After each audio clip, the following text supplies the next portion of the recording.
Hola, ¿qué tal? Soy Agustín Garibay. Y yo, Isaac Guerrero. Y a partir de este momento estamos enmarcados. Bienvenidos a una edición más de su podcast en el que vamos a hablar de merca, de marcas, de negocios y... de estrategia. Exactamente. Y hoy vamos a discutir un tema que puede resultar polémico después de lo que vamos a presentar, ¿a poco no? Y desde la perspectiva del marketing me sorprenden los ciclos en los que estamos como humanidad. Me sorprende muchísimo. Sí. Que está bien cañón. Oye, ahorita que hablas de ciclos, no puedo evitar, justo después de haber escuchado a varias personas en el congreso de NEI y así, estamos repitiendo la historia, o sea, 1929, 2008, crisis económica, y luego surgen todas estas fuerzas de ultraderecha con polarización, con todo, y estamos, perdón, pero ahora sí en la antesala de un conflicto de escala mundial.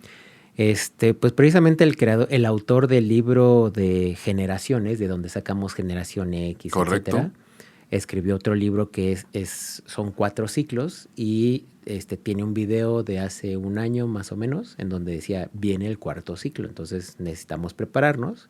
Es más, hasta platicó con Tony Robbins, para quien lo conozca es como el gurú del autodesarrollo, digámoslo así. No es motivación, sino es un autodesarrollo como persona.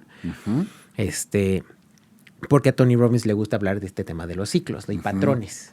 Y entonces tiene un libro que se llama The Fourth Cycle y ahí habla de todo esto. A ver, no es para que empecemos como en Europa de compremos nuestros paquetes de supervivencia, pero hay que tener las antenas arriba y empezar, como siempre les hemos dicho, a leer cuáles son los mensajes que están ahí. Exacto. Y entender qué me puede afectar a mí, qué puede afectar a mi empresa, qué puede afectar a mi negocio. Y por qué Europa está utilizando la metodología del miedo para detonar su economía. Al final quieren detonar su economía de alguna manera. Sí, porque han estado en un impasse ya desde hace muchos años. Así es. Y por lo tanto, entonces están buscando como habías dicho ya hace un par de episodios, perdieron este sentido de pertenencia y de comunidad que los había caracterizado por lo menos desde finales de los años 80, todos los 90 y el principio de los 2000, y ahorita están perdidos. No hay un liderazgo enfático, específico en alguien, no hay quien tome la batuta y diga, yo y vamos para allá, ¿no? Cada uno de los países que han ejercido este liderazgo hoy, pues no tienen a este líder carismático que convenza, ¿no? Entonces se vuelve un problema complejo porque de este lado del océano sí tenemos un líder, no sé qué tan carismático, pero por lo menos mueve masas y pues está ahí con esta situación. Y en el Oriente Lejano, pues tenemos ahí a 2 figuras preponderantes, ¿no? A Putin y a Xi Jinping, que pero... Xi Jinping, siempre le... me como una parte de su nombre. El tema es que hay que leer. De pronto entendemos a Rusia como si estuviera, como lo dijiste ahorita, en el lejano oriente. Y no, la verdad es que siempre ha estado junto de Europa. Claro, Rusia en actitud, pero vista por el resto de los países de Europa... No, lo ven como ese hermano, ¿no? Ese primo lejano. Así es, sí. En términos territoriales, aunque Moscú está mucho más cerca de Europa occidental, sí de pronto, pues Rusia, a ver, tiene creo que 6 usos horarios dentro de su territorio. Sí. En términos de extensión, sobre todo a lo largo, es el más grande. Es el más grande, ¿no? Sí. Y existe la teoría de que, creo que ya lo habíamos mencionado, de que precisamente en este tema del reacomodo,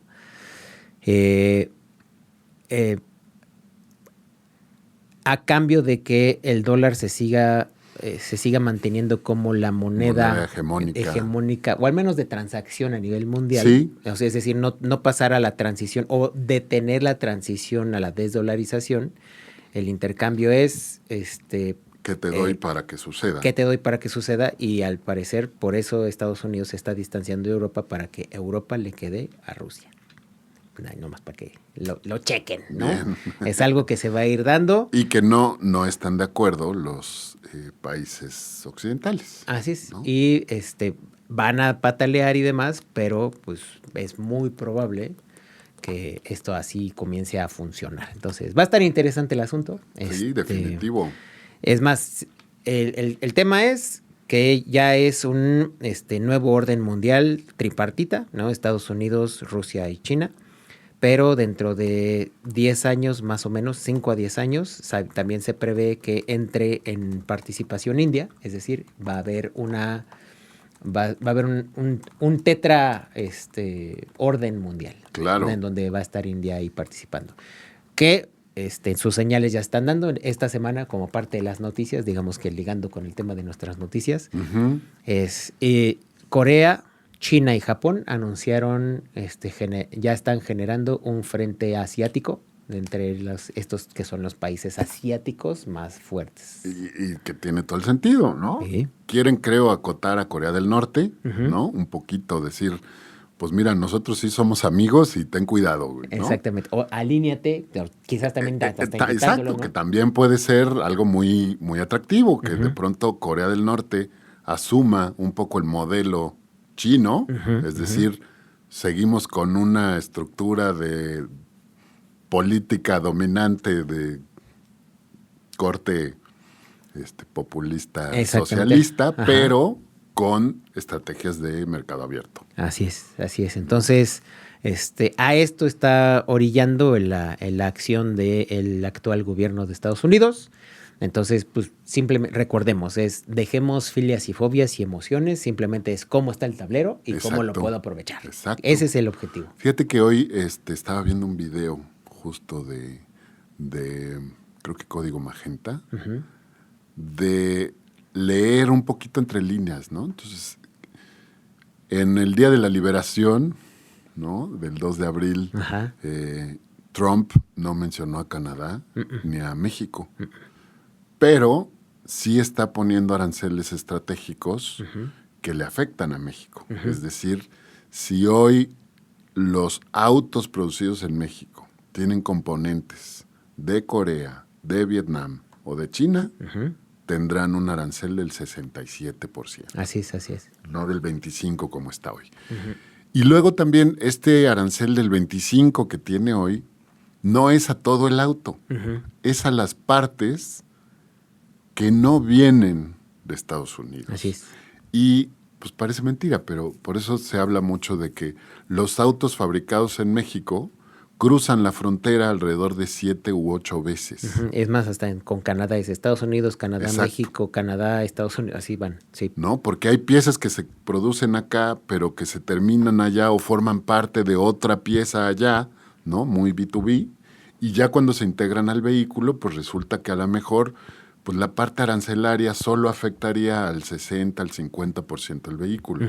Entonces ya no es se incrementó 25% el precio total. No. Y lo que quiere Trump justo es dejar fuera a las potencias asiáticas que hoy le hacen mucho ruido. Sí. Entonces es como un medio guiño a México. Es como, güey, pues ya el nearshoring, ¿no? Ajá. No con ellos. Ajá, exacto, ¿no? sí.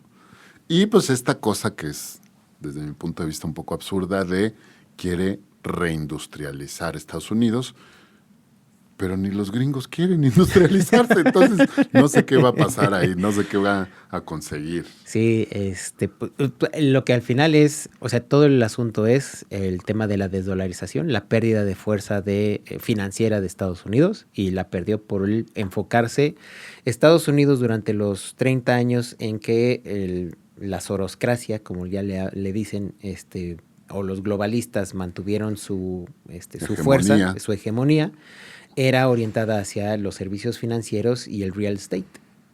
En eso estaba basada la economía de Estados Unidos. Entonces, por eso Pero con la crisis de 2008, pues eso vino a replantear que no podían ser así. Así es. Y ha habido, me parece, no sé si estés de acuerdo, esta dependencia de el acceso al crédito chino, ¿no? Y que también estaban financiándose desde Japón. O sea, pero Japón no importa porque es del G7, entonces finalmente es amigo, ¿no? Exactamente, así es.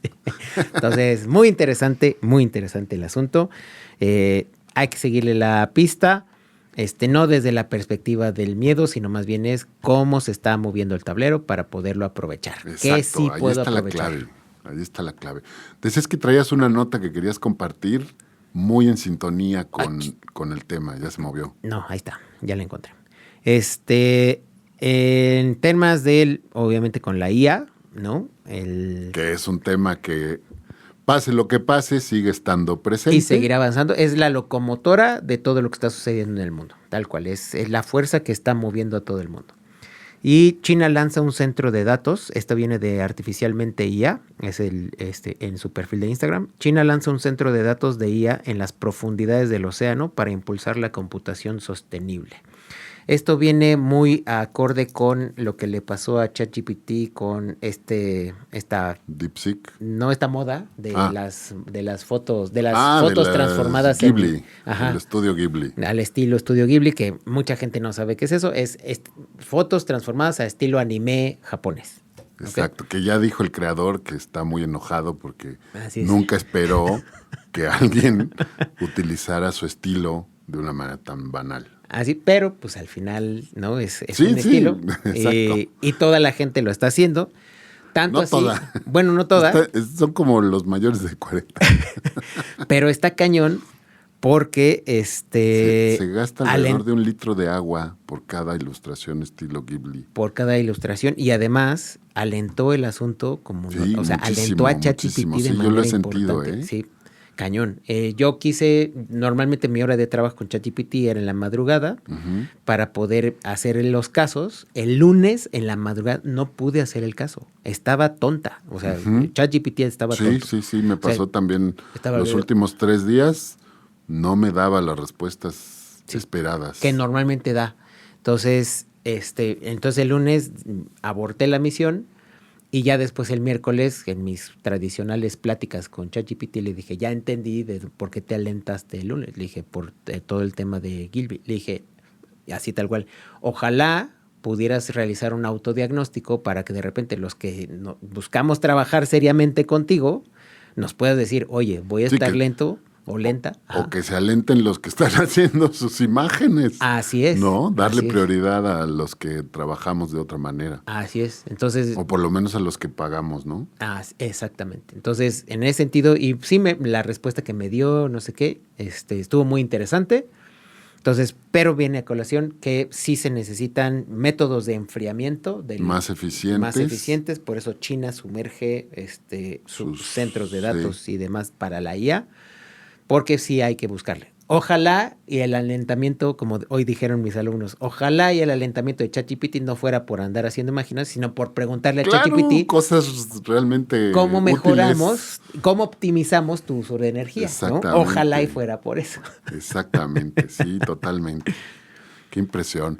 ¿Listo para la introducción? Listo para la introducción. Venga. Muy bien, pues ya habrán visto el tema de nuestro podcast cuando llegaron a nuestras plataformas, pero como saben, pues nos gusta dar esta introducción pues para ir entrando en materia. Dice así: el desayuno es la comida más importante del día, punto. No hay discusión. Nos los han dicho tantas veces que dudarlo sería casi un acto de rebeldía. No importa si en la mañana no te da hambre, no importa si el café te basta o si prefieres ayunar como algún estoico iluminado de Twitter. No, tienes que desayunar, porque así lo dictan los comerciales, las cajas de cereal y, claro, el mismísimo sentido común. ¿O no? Vamos por partes. No cualquier desayuno es válido. No, tiene que ser el desayuno correcto, es decir, un plato de cereal con leche de vaca, un vaso de jugo de naranja recién exprimido o, en su defecto, uno de esos bricks que prometen que el producto que lo contiene es 100% natural, pero que en realidad tiene más químicos que un laboratorio de Breaking Bad. Y sí, si hay tiempo, un pan tostado con mermelada, que básicamente es azúcar untada sobre harina horneada. ¿Y por qué esto? Pues porque así nos lo han enseñado los comerciales, pero también los pediatras de la televisión y por supuesto las grandes marcas que llevan décadas moldeando nuestra forma de comer desde que tenemos uso de razón. Ahí están omnipresentes. Kellogg's, el titán del cereal, que no solo nos vendió la idea de que el desayuno debe ser dulce y crujiente, sino que además lo hizo en nombre de la salud y la moralidad. Sí, porque John Harvey Kellogg, el gurú detrás de todo esto, no solo quería alimentar niños, quería corregir su conducta con dietas sanas, sin excesos ni tentaciones carnales. ¿Quién iba a decir que los cornflakes no solo eran un cereal, sino un arma contra el pecado? Y mientras él evangelizaba con copos de maíz, su hermano Will tenía una visión más mundana: convertir esa mezcla aburrida en un emporio multimillonario. Pero bueno, todo héroe necesita un villano, y ahí es donde entra Charles Post, el Judas de los cereales, un tipo que vio una mina de oro y decidió crear su propia versión del desayuno perfecto. ¿Creen que así nació la competencia sana? Pues no, así nació la guerra del cereal, una pelea digna de telenovela que vamos a repasar aquí, en la que dos hermanos se traicionaron, las recetas fueron robadas y el mercado quedó dividido entre quienes juraban lealtad a unos o preferían el bando de los otros. ¿Y qué hay de la leche? ¡Ah, la leche! Pocos productos han sido sobrevendidos más que el líquido blanco que supuestamente te da huesos de acero y la fuerza de un toro. ¿Got milk? No, pero sí tengo décadas de publicidad diciéndome que sin la leche no puedo ser una persona funcional. Lo que no me dijeron es que la mitad de la población mundial ni siquiera es capaz de digerirla correctamente. Y luego, ¿qué tal? El jugo de naranja. Esa bomba de azúcar que disfrazamos de saludable porque tiene vitamina C. La realidad, puro marketing. En los años 40, cuando la guerra dejó excedentes de naranjas en Estados Unidos, a alguien se le ocurrió: ¿y si convencemos a todos de que tomar jugo de naranja en las mañanas es un hábito saludable? ¡Boom! Ahí está. Décadas después, familias siguen exprimiendo naranjas como si fuera la clave de la longevidad. Así que, ¿de qué hablaremos hoy? Pues de cómo la mercadotecnia no solo nos vendió productos, sino toda una rutina matutina. De cómo la leche, el jugo, el cereal y hasta el desayuno mismo son menos una tradición y más una estrategia comercial que se nos quedó pegada como un eslogan bien aprendido. Y sobre todo, cómo la guerra entre Kellogg's y Post es la prueba de que el desayuno, más que la comida más importante del día, es el engaño más rentable de la historia. Bienvenidos a este episodio de Enmarcados, en donde vamos a analizar la historia detrás del desayuno y nos preguntaremos, ¿en realidad somos lo que comemos o simplemente comemos lo que nos dijeron que debíamos comer? Bienvenidos, ¿cómo la ves? Padrísimo. Y es más, hasta ahí faltó el tema de cómo tu cereal de la mañana tiene relación con el actual presidente de Estados Unidos. Por eso es decíamos, fantástica. Claro, es que hay relaciones que a veces ni siquiera notamos, ¿no? Sí. Pero bueno, comencemos. ¿El desayuno es un ritual, es una necesidad o es puro negocio? Muy bien. Vámonos a 1870 más o menos, en donde ya John Harvey Kellogg ya se había graduado como doctor y médico. Un entusiasta de la salud, que además fue criado en la cultura de los adventistas del séptimo día, es decir, este grupo que esperaba la segunda llegada de Jesús. Del Mesías. Y por lo tanto existe, aún así que estudió medicina, él buscó como la integración entre lo espiritual y lo medicinal, ¿no? Digamos que era bien intencionado. Sí, hasta ahí no podemos estar en contra, ¿no? Exacto. Si hoy se hablan temas como la microbiota, es gracias a él. Tiene origen en él. Él hablaba de la fauna bacteriana, la sana que necesitan los intestinos para funcionar correctamente. Para funcionar correctamente. ¿Okay? Y luego, también, si hoy se hablan de limpieza del colon, es gracias a él. Él inventó la limpieza del colon. ¿Por qué se da todo esto y por qué él funciona como este entusiasta? Este gurú, ¿no? Porque además fue más allá de un entusiasta. Así es. Tenía un beneficio económico al final, pero al final no lo hacía por eso. No lo hacía por eso. Hoy los spas de wellness existen, o sea, su base y su raíz está en la clínica o en el sanatorio, así se le llama, sanatorio porque es de sanación, del que él fue director desde la creación de ese sanatorio hasta su muerte. Entonces, sí, en términos de bienintencionalidad, había bienintencionalidad en él, ¿no? Ya la marca que deriva, que hoy conocemos como ahora se llama Kelonova, sí, Kelonova, una cosa así, es decir, cambiaron la marca, pero lo que conocemos el nombre de la empresa. De la empresa. ¿No? La marca sigue siendo Kellogg's. Kellogg's, exactamente. De la empresa que es dueña de los cereales. Correcto. ¿No? Ese es su hermano. Su hermano es el que logra la comercialización de los cereales. Pero todo se origina en lo que John Harvey Kellogg hizo, ¿no? Mucho, como ya lo decíamos, él decía esta vida biológica, ¿no? Que hoy le llamamos orgánica. Exacto. ¿No? Al final es un cambio, pero es la misma conceptualización. Lo que él buscaba era la sanación del cuerpo para poder tener mejor contacto con el alma y con la presencia y la entidad de Dios. Exacto. ¿No? Digamos que ahí era su manera de cómo conectarlo. Él promueve el ejercicio, él promueve y continuo. ¿Y de dónde surge? Porque en Estados Unidos había una pandemia de ¿cómo se llama? De estreñimiento. ¿Por qué? Porque no había buenos hábitos de alimentación. Todo el mundo se alimentaba de carne y de grasas pesadas. Entonces, todo el mundo estaba estreñido. Él como también buscaba la medicina preventiva y no la correctiva. Entonces, por eso creó este programa en este sanatorio que era el Battle Creek Sanitarium. Ok. Un espacio en donde se conjugaba el lujo, el vivir o la estancia al estilo hotel, ¿no? Okay.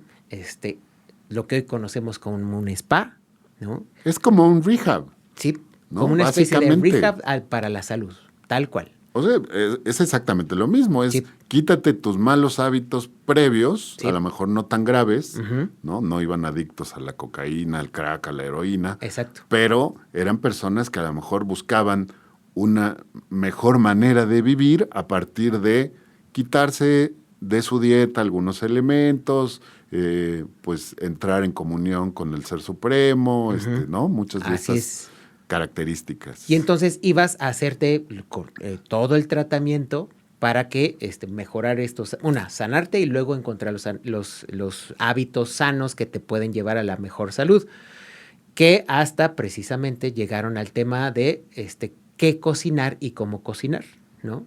La esposa de John Harvey Kellogg estaba, también era inventora y encontraba recetas vegetarianas, para que vean que el vegetarianismo no nació con los hippies en los 60, sino viene desde entonces. Que es un lactovegetarianismo, ¿no? Porque si era combinar los cereales, por lo menos con la leche.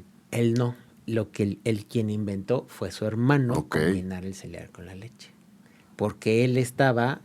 Él sí era 100% vegetariano. 100% vegetariano. Entonces, en este sentido, es más, hasta John Harvey Kellogg fue uno de los creadores porque por muchos lados se creó la crema de cacahuate. bueno, él hasta se carteó con uno de los creadores en Canadá sobre la crema de cacahuate y sus beneficios. Es más, hoy hablamos de Beyond Meat. Bueno, él ya estaba investigando la proteína sin comer carne de res. O sea, imagínate. ¿Desde cuándo? ¿Desde cuándo? Qué impresión, ¿eh? Entonces, muchas de las cosas que hoy, por eso te decía, me sorprende el tema de los ciclos, porque hoy hablamos de microbiota y él ya hablaba de fauna intestinal, ¿no? Estas bacterias sanas que nos ayudan a llevar una vida sana en los intestinos y demás, ¿no? Por esa parte, padre, ¿no? Y es más, su sanatorio recibía a más de 12,000 personas. Fue un exitazo tremendo, ¿no? Pero como iba acompañado... 12,000 personas. ¿Qué tamaño tenía? O sea, si ves las fotos búsquenlo en el internet. Es más, Diego, si puedes poner una foto de Battle Creek Sanitarium, es un hotelazo. Es una construcción enorme. ¿Y pertenecía a quién? Precisamente a la orden, bueno, a la comunidad de los adventistas en Michigan. Ellos lo crearon, ellos lo construyeron y pusieron de director a John Harvey Kellogg, ¿no? Precisamente por estas... que convivía con el tema religioso en términos de ideología, pero además lo incluía con la medicina y con esta medicina para mejorar el templo que era el cuerpo humano, ¿no? No manches, ya me metí. Agus ya buscó la imagen y sí, o sea, está cañón, la construcción es enorme, es grande. Y entonces...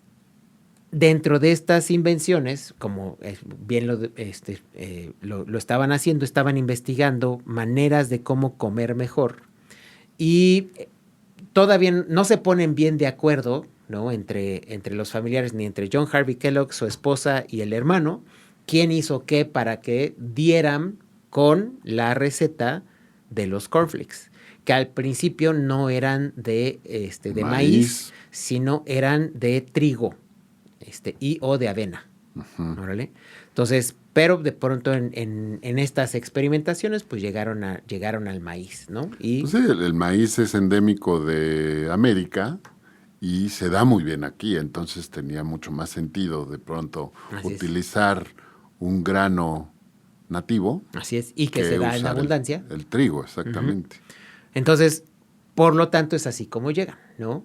Tiene sus extremismos, John Harvey Kellogg, y sus partes medio obscurillas, porque además de no solo el tema de la salud, sino que también por ser el tema adventista, pues buscaban el que el cuerpo tuviera los menos estimulantes.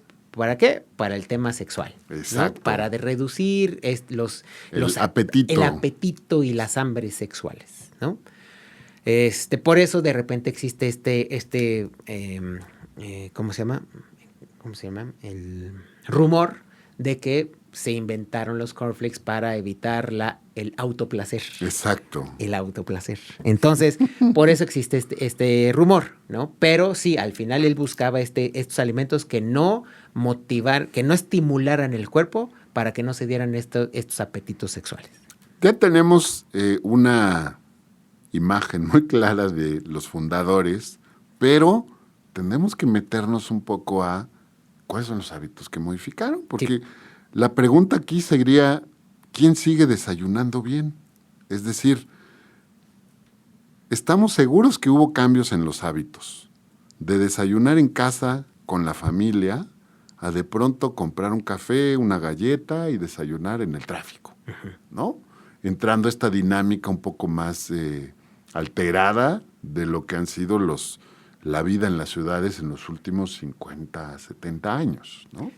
El cereal, el cornflakes, resulta como una respuesta a esta vida alterada. Claro. Porque ya estábamos en la revolución industrial, ya la gente necesitaba pararse temprano, cumplir con horarios, por lo tanto... Y facilitar los procesos, porque a veces no nos ponemos a pensar.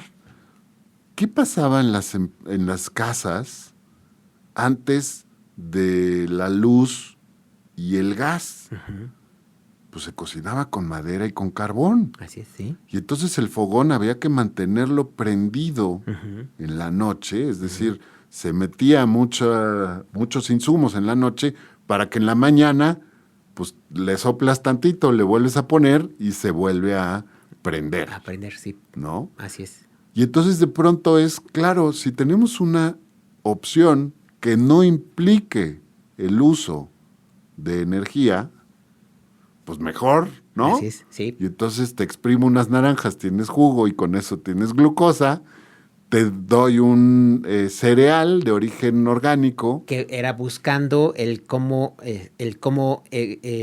combatir esta epidemia de estreñimiento. Entonces, ¿qué te puedo dar rápido que desayunes? Que sea fibra. Que sea fibra. Y si además cumple con estas características que te elimina el deseo de autosatisfacción. Exactamente.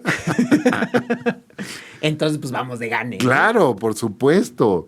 Pero estamos de acuerdo que a pesar de que los tiempos han cambiado, la empresa sigue presente y ha lanzado productos que se convierten en estas opciones más prácticas para incluso salir deprisa de casa con tu café en la mano y tu Pop-Tart o tus barritas. Exacto, o lo que tú quieras. Tu desayuno ya medio preparado y medio listo. Exactamente. Sí. Que en este sentido, ahí la diferencia entre los dos hermanos. Will le dice a John cuando comienzan a comercializar, porque además crearon una empresa comercializadora de todos los alimentos que estaban preparando. Como te decía, era no solo el cereal, pero ya habían empezado es más, John Harvey Kellogg creó la bebida de soya, la leche. Por eso te decía que la leche de soya no la propuso John Harvey, sino la propuso el hermano. Bien. En algún momento se le añadió al cereal como parte del desayuno. Pero John ya había, es más, existen las patentes de la leche de soya y los alimentos basados en soya. Vienen de John Harvey Kellogg. Que la soya es... pues es un cereal, un grano. Un grano. Que no es endémico de América. Es leguminosa, creo, porque creo que de la familia del... Porque viene en vaina, exactamente. Sí, así es asiática, ¿no? Y su consumo en América, pues debe de haber empezado con este señor. Así es. Entonces, en este sentido, el Will le propone... Oye, pues vamos a ponerle azúcar porque se está vendiendo muy bien. Entonces, si le ponemos azúcar, pues a la gente le va a gustar más. Y John le dice que no. ¿Por qué? Porque va a estimular al Exactamente. cuerpo. Okay. El cuerpo va a tener estimulantes. Y de ahí viene el conflicto entre los hermanos. El otro le dice, pues yo quiero poner muchas gracias, marca, pero... voy a comercializarlo como yo creo. Y viene desde un trato que John Harvey Kellogg trataba como sirviente a su hermano. O sea, viene de un trato de familiar. Hemos tenido algunos ejemplos aquí de algunos episodios en los que se han presentado conflictos familiares. Así es, sí. Que han desembocado en una guerra comercial mucho más importante. Así es. Entonces, a John lo que le movía, encontrar las mejores opciones para el éxito comercial. John para la limpieza del cuerpo. Los mejores alimentos. Will era el éxito comercial. El éxito comercial. Esto se vende, yo lo quiero vender, por lo tanto, entonces así es como nace Kellogg's, la compañía productora de los cereales que hoy conocemos. Y el cereal de las hojuelas de maíz sin azúcar, ¿no? Los cornflakes. Es este guiño al hermano, pero todos los demás con excesos de azúcar, así es. Pues ya es buscando el beneficio comercial. Exacto, es buscando qué le gusta a la gente y qué le hace más atractivo. Ahora, tengo una pregunta, pero a ver, mejor dime tú qué me ibas a decir, porque...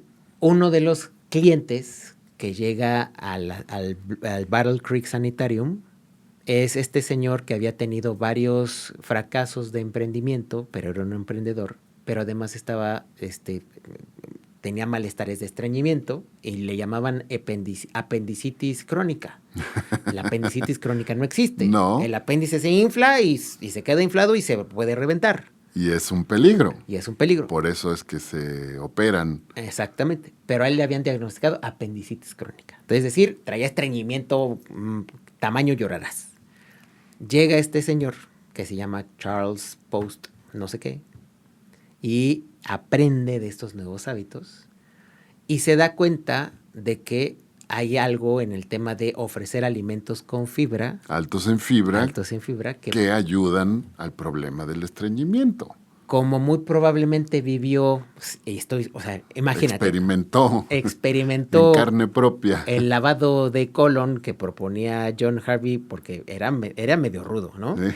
Tenías que tomarte medio litro o medio algo de yogurt, no sé si 1 litro o algo, pero el otro medio litro era por Detroit, para limpiar la flora intestinal. Claro.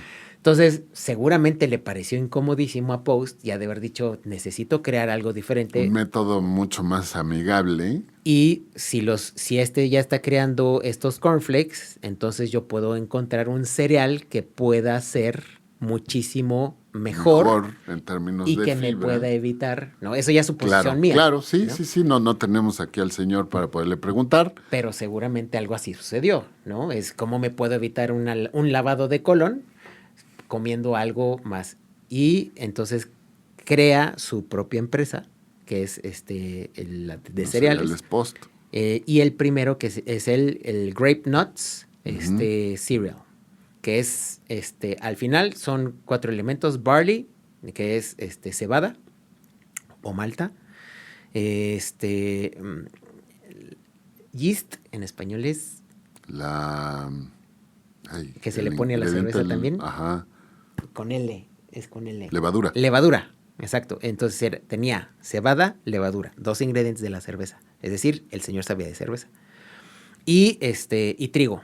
Y le encontró a este formato como de grumositos crujientes, que ese fue el primer cereal de Post. Y de ahí, pues, se dio a la tarea de crear también su empresa. Y pues, obviamente, tomando la moda, ¿no? De alimentos altos en fibra que se pudieran comer fácilmente, bla, bla, bla. Y así fue como se creó. Es como la historia de Lamborghini y Ferrari, ¿no? Claro. Lamborghini fue cliente de Ferrari, Post fue cliente de John Harvey Kellogg. Allí está una industria tan prolífica hoy, ¿no? Con 2 marcas, en México Post no tiene presencia, ¿no? Pero con Kellogg's, Nestlé y la marca nacional Maizoro, tenemos una cantidad de marcas y productos, a veces muy similares, otras veces muy distintos, increíble. Sí, ¿no? Sí. Y que obviamente ahí podemos nosotros empezar a derivar por qué México come este tipo de comida, pues al final hay una influencia de Estados Unidos. Claro, sí. Y que pues nos los empiezan a vender como los desayunos o el cómo debe ser el desayuno. Entonces, exacto, en México se los compramos. Ya te me estás adelantando un poco más, pero tiene sentido. Ajá. Te quería preguntar, diferencias generacionales. ¿Qué desayunan los silenciosos? ¿Qué desayunan los baby boomers? ¿Qué desayunamos los X? ¿Qué desayunan los millennials y qué desayunan los centennials?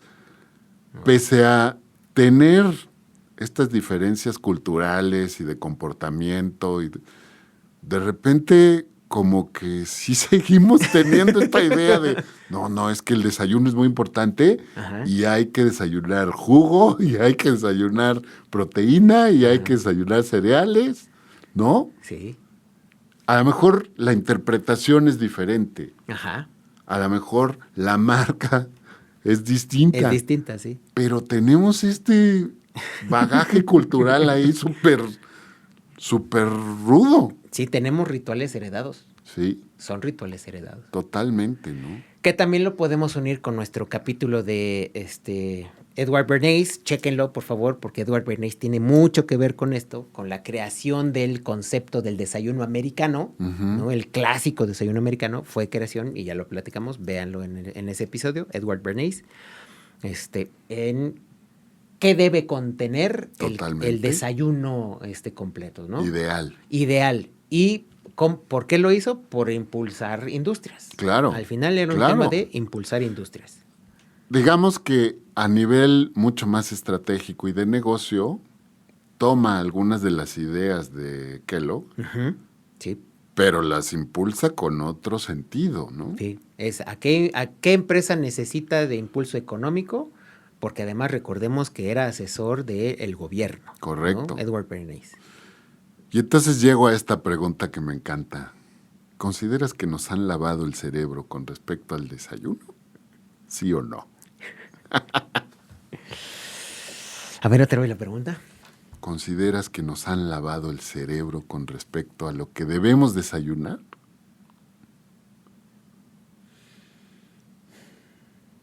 ¿Por qué te doy algunos datitos? Sí. Ajá. ¿Quién dijo que el desayuno es la comida más importante del día? Spoiler alert, un anuncio de cereal. Un anuncio de cereal. ¿De verdad necesitamos un desayuno equilibrado? ¿O no es más que un storytelling de las marcas que hoy están ahí en los anaqueles? Y luego, esto te va a encantar, ¿cómo han influido el cine, la televisión y la publicidad en nuestra idea de lo que es correcto desayunar? Uh-huh. Y el correcto desayuno. Exacto. O sea, estamos hablando primero de esta idea que hoy nos parece tal vez descabellada, ¿no? Porque promover el consumo de un desayuno orgánico, natural, con tal de alejarte del autoplacer, suena hoy absurdo, ¿no? Sí. Pero finalmente seguimos consumiendo en grandes cantidades cereales, seguimos consumiendo jugo de naranja. De naranja, güey. Sí. No es jugo de fruta, de naranja. De naranja. Sí, el desayuno clásico, el ritual es desayuno de naranja. ¿No? Y luego, pues ahí está un poco, porque además yo lo he visto en muchas ciudades, en otros países, el desayuno americano. Huevos tocino. Café, pan tostado con mermelada y algo de proteína. Puede ser, digo, sí hay un cliché ahí de huevos revueltos o fritos con tocino, ¿no? Y entonces tendríamos que empezar a investigar, a ver quién producía el tocino, quién producía los huevos de gallina, ¿no? Y entender esta dinámica. Pero, pues caramba, storytelling, publicidad. Pues de la mente maestra, o sea, nuevamente nos regresamos al Edward Bernays porque él creó el concepto del desayuno americano, o sea, para impulsar industrias. El jugo de naranja, ¿cómo se añade? Por este exceso de naranjas, pues de pronto saca el gobierno de Estados Unidos, necesitamos quien consuma. No, quien produzca jugo de naranja que podamos enviar a los frentes. Ok. Y entonces ahí es donde salen dos competidores. En Estados Unidos tienes dos zonas productoras de naranja. La península de la Florida y el estado de California. Y el estado de California, sí. No hay más, ¿no? O sea, el resto de Estados Unidos no tiene las características climáticas como para producir. Pero con estos dos producen suficiente naranja para darle jugo de naranja al resto de la nación. De la nación, así claro, es. Cuando estamos en tiempos de guerra y Estados Unidos participó en la Primera Guerra Mundial y luego en la Segunda Guerra Mundial, de pronto las industrias se vuelcan hacia lo que diga el ejército que necesite. Así es. Y por lo tanto, si vemos que esta ola fue fuerte, porque hasta presidentes llegaron a ir al Battle Creek Sanitarium, hasta presidentes llegaron a ir. Entonces, pues traían este tema de la alimentación sana muy metida. O sea, fue algo que realmente impregnó a Estados Unidos. Henry Ford y Thomas Alva Edison fueron clientes de Battle Creek Sanitarium. Entonces, sí, y es más, John Harvey Kellogg creó un libro, ¿no? Entonces sí le llaman la filosofía progresista. En esta filosofía progresista, porque además se une, porque John Harvey Kellogg era racista y eugenics, eunólogo, es decir, seleccionar, lo de eugenics, la filosofía es, necesitamos seleccionar los mejores representantes de la raza humana para crear a la mejor raza humana. Es decir, me suena, no sé, como que algo ahí medio fascista. ¿Qué estamos viviendo en estos tiempos, verdad? Entonces, ahora imagínate, si la mayoría de los representantes del gobierno de esa época convivían con este tipo de pensamientos, pues entonces, por lo tanto, era una manera de ver de cómo preservamos los mejores genes, ¿ok? Y por lo tanto, y poder hacer esta segregación, esta separación entre los que sí debemos existir y los que no deben existir. Algo que, a ver, está presente en la historia de la humanidad desde los espartanos, sí, ¿no? Sí, los espartanos tal cual era.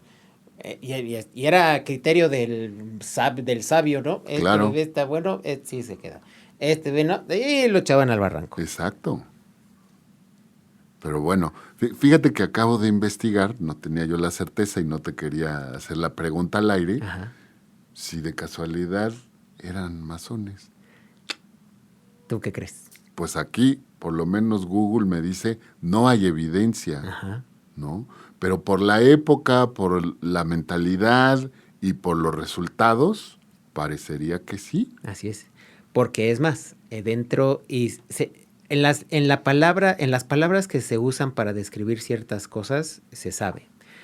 Como John Harvey Kellogg hablaba de la omnipresencia de Dios, de pronto le llamaba como el sabio constructor. Uh-huh. Y recordemos que los masones hablan de él, el gran arquitecto. Exactamente. Entonces, sí hay similitudes que pueden hacer pensar. Ojo, también si perteneces a una iglesia tan específica y estructurada, a lo mejor podría ser mal visto que también fueras masón. Así es. Y además...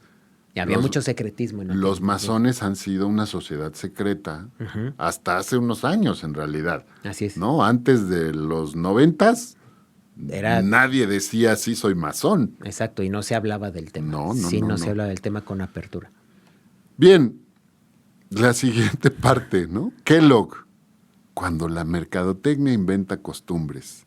Ya nos hablabas un poco de la búsqueda de la pureza moral que se persiguió con el origen de los cornflakes, que además, por lo menos en términos de leyenda, se habla de que fue un producto fortuito, ¿no? Sí. De dejar una masa de maíz triturado encima del horno y que se crearon estas hojuelas de maíz sin la intención de crearlas. Exactamente, ¿no? Sí. Al menos dentro de todos los rumores que hay, si fue uno, fue otro, o fueron varios, lo que sea, el tema es que fue un tema de accidente, no fue algo provocado. Vamos a investigar hasta obtener estas hojuelas. No, fue un accidente, resultó algo.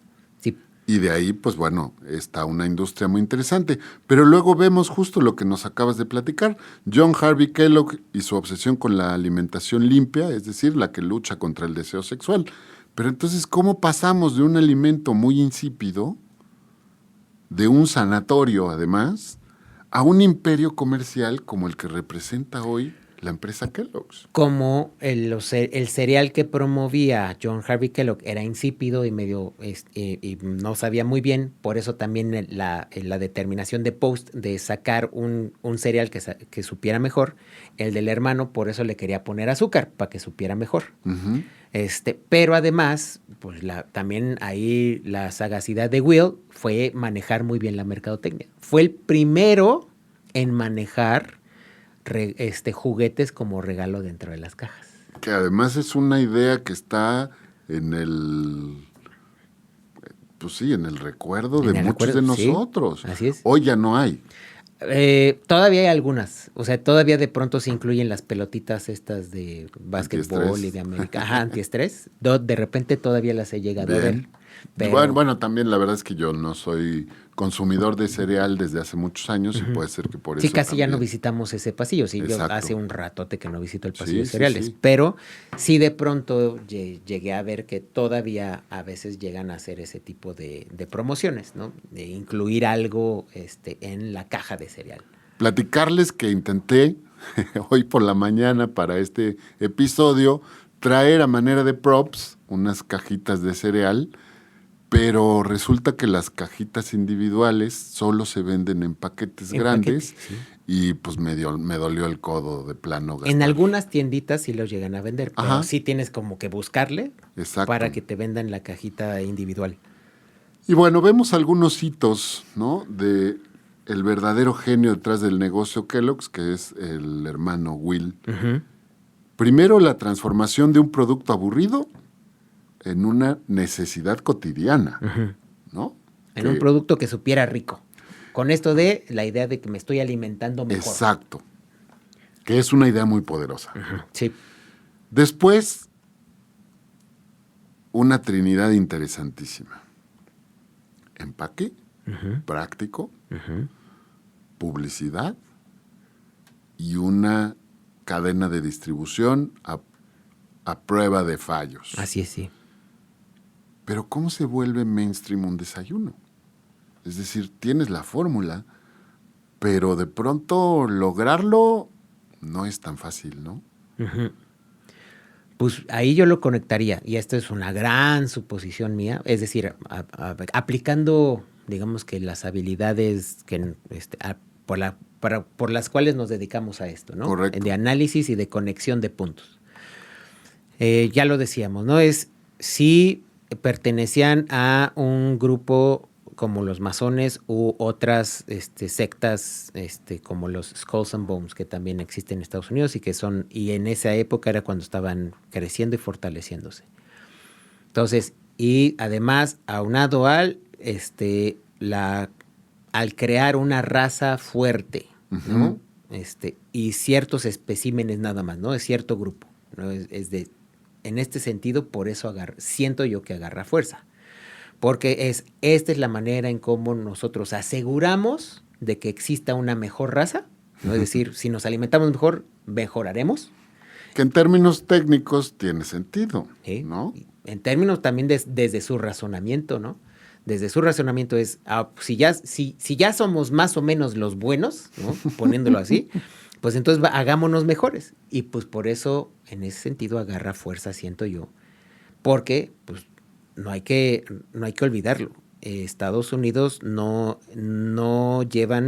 son católicos la mayoría, son protestantes. Y hay una gran diferencia en la cosmovisión, es decir, en cómo entender la vida desde la perspectiva protestante a la católica como lo tenemos nosotros aquí. Correcto, en México, sí. ¿no? Y en los países latinoamericanos. A veces son diferencias sutiles, a veces son abismales, ¿no? Nada más. Y lo platican en Wikipedia, platicando de John Harvey Kellogg. Él no se iba, precisamente desde la perspectiva religiosa, no se iba porque en la mayoría de las corrientes cristianas se va mucho a la muerte de Cristo y a la muerte de Jesús. Uh-huh. Y él se iba más bien a Jesús como ejemplo de vida. Uh-huh. Por lo tanto, entonces...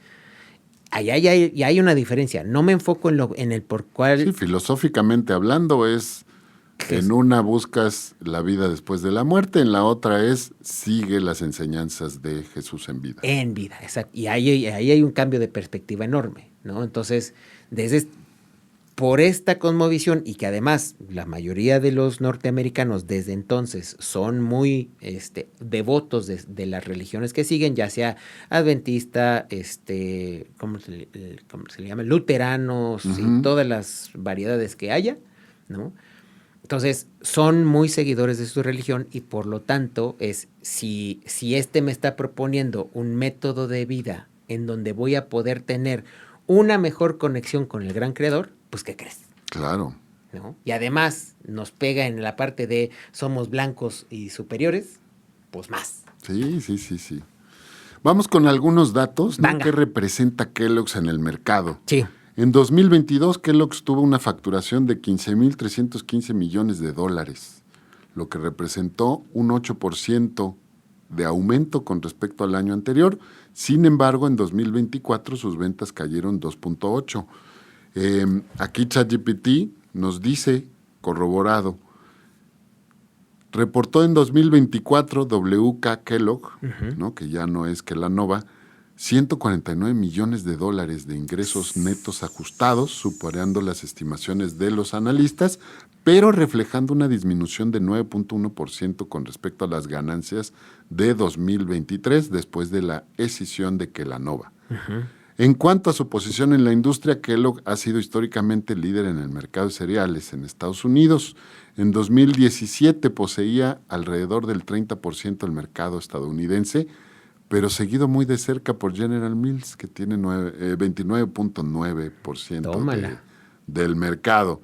Sin embargo, en años recientes la empresa ha enfrentado desafíos debido a cambios en las preferencias de los consumidores, quienes están optando por alternativas como los batidos, las tostadas con aguacate y la avena preparada durante la noche. ¡Órale! Esta tendencia ha llevado a una disminución en el consumo de cereales en Estados Unidos, pasando de 2.1 millones de toneladas en 2008 a 1.6 millones de toneladas en 2023. Esto es un cambio significativo, ¿no? Costumbres y demás. En México los cereales son un alimento básico en la dieta familiar y se consumen en la mayoría de los hogares. Un hogar mexicano compra alrededor de 7 kilogramos de cereales. Aunque ahí están también las tortillas. Así es, ¿no? Sí. O sea, no podemos saber con certeza cuáles son cereales como la avena, como el maíz industrializados, cereal. Empaquetados, digamos. Exacto. En México, Kellogg's es el líder, ¿no? En el mercado de cereales para el desayuno. La empresa tiene plantas en los estados de Querétaro, México, Coahuila y Baja California, en donde se producen alimentos que llegan a todo el mercado latinoamericano. Es decir, Kellogg's sí tiene sus principales plantas productoras para México, Centro y Sudamérica, aquí. Sí.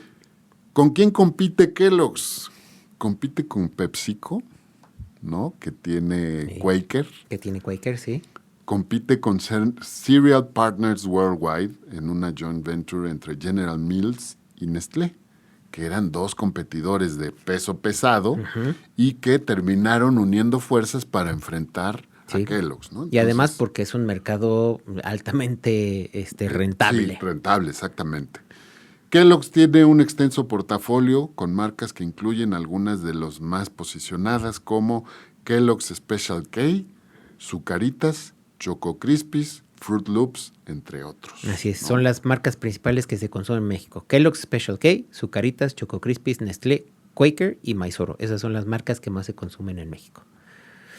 ¡Órale! Y pues en inversiones, Kellogg's está invirtiendo alrededor de $500 millones para modernizar su cadena de suministro y espera expandir su margen en unos 500 puntos básicos al término de 2026. Tómala, barbón. Eso quiere decir que tenemos que estar atentos porque lo que ha generado Kellogg's hasta el momento en modificación de patrones de consumo, pues es importante y han marcado la pauta. Así es. ¿no? El resto de las marcas competidoras se han visto beneficiadas por todo esto que ha hecho Kellogg, ¿no? Pues entonces tenemos que entrar un poco en el tema que tiene que ver con la traición de los cereales y la guerra entre los hermanos. ¿Cuál es el origen del conflicto entre los hermanos Kellogg y su relación con el nacimiento de Post? El conflicto entre los hermanos, pues ya lo platicamos, ¿no? Es el hecho de que uno quería comercializar y que además le decía al otro hermano, pues sí sano, pero no sabe rico. Exacto. no es apetecible o deseable, y entonces quizás añadiéndole azúcar lo volvamos más atractivo para la gente que todavía no conoce este programa. Y este es Will. Ese es Will, así es. Un poco más emprendedor, un poco más orientado hacia lo que el mercado te está pidiendo, ¿no? Pero, pues el otro hermano es un poco más cerrado, John, y quiere permanecer con productos sin azúcar. Así es, sin estimulantes al cuerpo. Sin estimulantes. Porque era una puerta y un camino, recordemos, hacia los apetitos sexuales, ¿no? Y sus derivados, digámoslo así. También, no lo hemos dicho, también era, y este es un dato que te va a gustar mucho, Él decía que precisamente, ya comenzaba a decirlo, el tabaco es un veneno, el alcohol es un veneno, la cafeína es un veneno y es más en el té. ¿Y a qué grupo crees que pertenecía? ¿Qué pacho? Todo en orden. Ah, ok.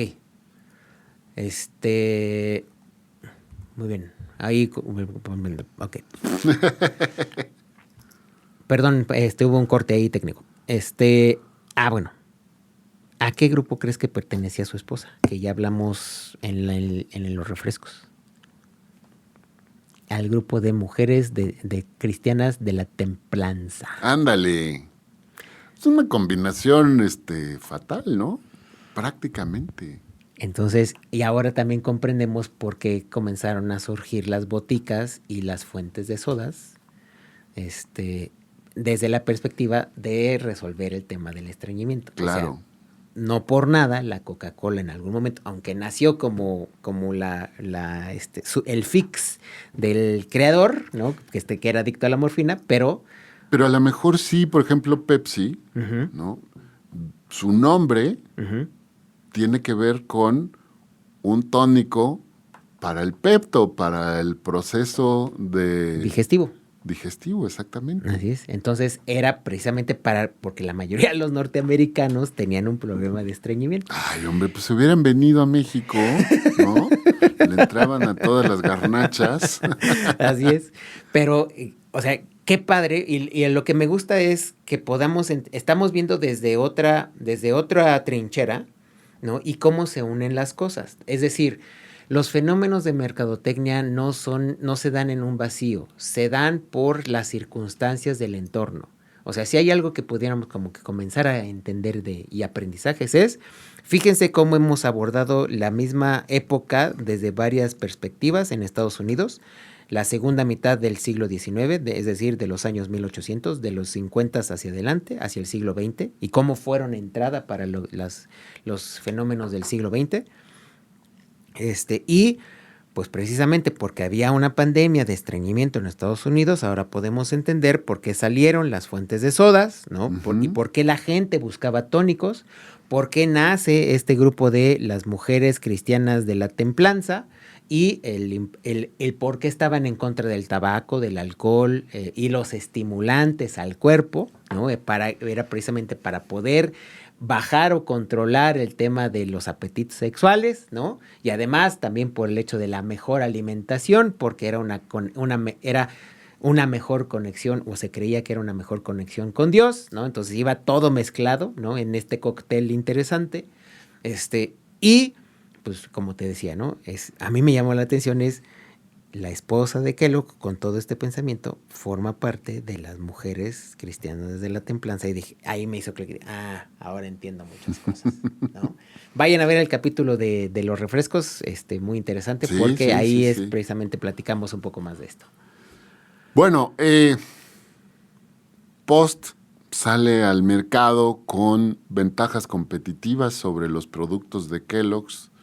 Kellogg's responde, y hay un punto de inflexión importante, 1929. Yes. ¿No? La Gran Depresión. Exacto. ¿Qué pasó con las dos empresas? Bueno, mientras Post hace lo que muchas empresas en ese momento, controla gastos y recorta publicidad, Kellogg's duplica su presupuesto publicitario, incursiona con la publicidad en radio, que era un medio en ese momento era el medio hegemónico nuevo, y promociona su nuevo cereal, Rice Krispies, con sus 3 entrañables personajes, Snap, Crackle y Pop, que aparecen por primera vez en la década de los 30 y se convierten en un boom. América no consumía arroz y llega este cereal de arroz inflado que curiosamente no tiene tanto contenido de azúcar, ¿no? Y se convierte en un éxito comercial sin precedentes. Sí, al final viene de la filosofía de el que comer granos aumenta la flora intestinal, mejora la digestión y entonces también surge de ahí.